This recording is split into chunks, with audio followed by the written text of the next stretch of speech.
All right, let's talk about hypnotherapy. For a lot of people, it's this big, mysterious thing. But today, we're going to pull back the curtain and really demystify it. And we're not going to do it with a bunch of boring definitions. No, we're going to dive into a powerful, real world case review that shows you exactly how this works and just how life changing it can be. So let's get right to the big one, the question everyone has. Is hypnotherapy mind control? You know, the whole stage hypnotist thing, making people cluck like chickens. Is that what this is? Well, the short answer is a hard no. Not even close. The difference between the movie myth and the clinical reality is just massive. Hollywood loves this idea of you being in some unconscious sleep, you lose all control, you won't remember a thing. But in reality, it's much more like a deep, guided meditation. The key thing to know is you are always in control. You're fully aware and you remember every single detail. So really, the most important takeaway is this. Hypnotherapy is a totally natural state of focused awareness. You know that feeling when you're so lost in a great book or a movie that the rest of the world just kind of melts away? That's it. That's the state we're talking about.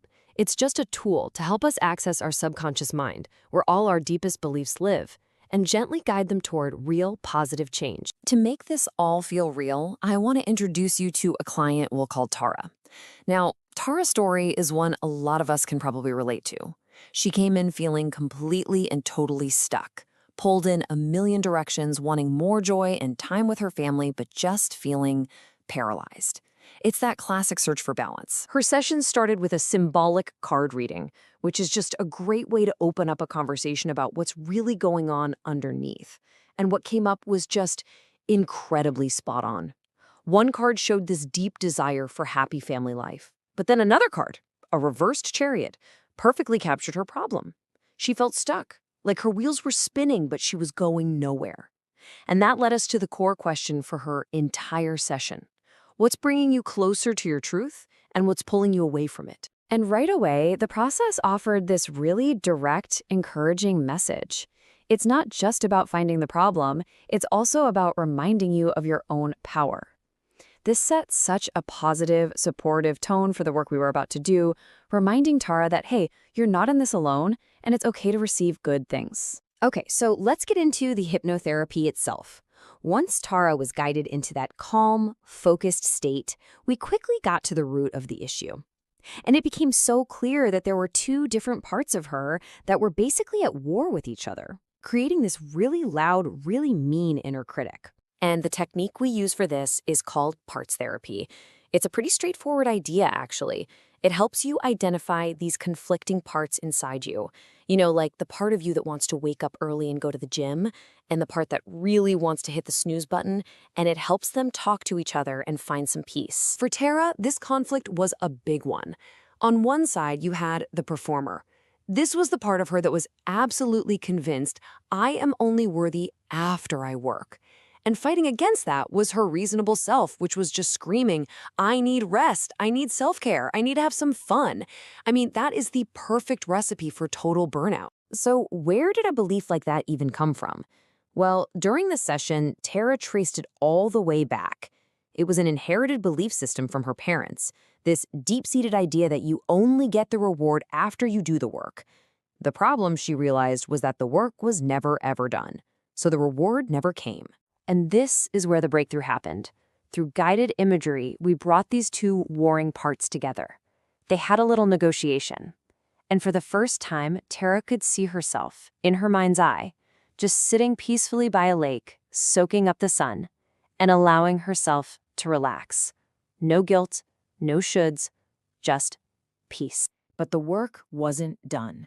The session then took us to an even deeper level, a pattern that wasn't just affecting her, but her whole family.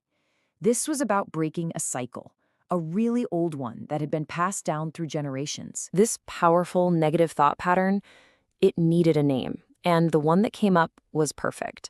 The mirror of self-criticism. It was this perfect metaphor for how she and her family were constantly looking at themselves and only seeing their flaws reflected back. And here's the thing, this mirror wasn't just hers. It was casting this long shadow over her entire family. She suddenly saw this pattern of harsh self-judgment in her parents, in her sister. It was this shared, heavy, inherited burden. And then, in this incredibly powerful moment, Tara took her power back. She visualized her family standing with her, and she gave them and herself a command. She said, "Dear family, throw the mirrors away." And in her mind, she watched as they all let go of their mirrors, shattering that cycle of criticism and letting this new feeling of harmony and peace just wash over them. It was beautiful. So, what happens after something like that? Does all this internal work actually lead to real-world change? For Tara, the answer was a huge, resounding yes. Finding her truth, finding that inner balance, it was the start of a whole new chapter for her. The changes were amazing. She finally found her clear, authentic voice. She started setting healthy boundaries in her relationship. She even unblocked these old limiting beliefs she had about money and abundance. And, most importantly, she healed that generational pattern of self-criticism for good. But honestly, the most powerful sign that a new chapter had truly begun, it came a few months later. Tara and her husband were expecting their first child. And that just brings it all home, doesn't it? By going in and reprogramming those deep-seated beliefs about her own worth, she didn't just feel a little better.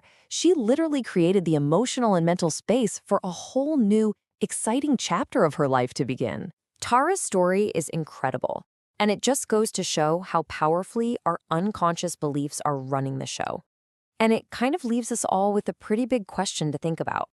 If you could get in there and change just one of your own core beliefs, what would it be?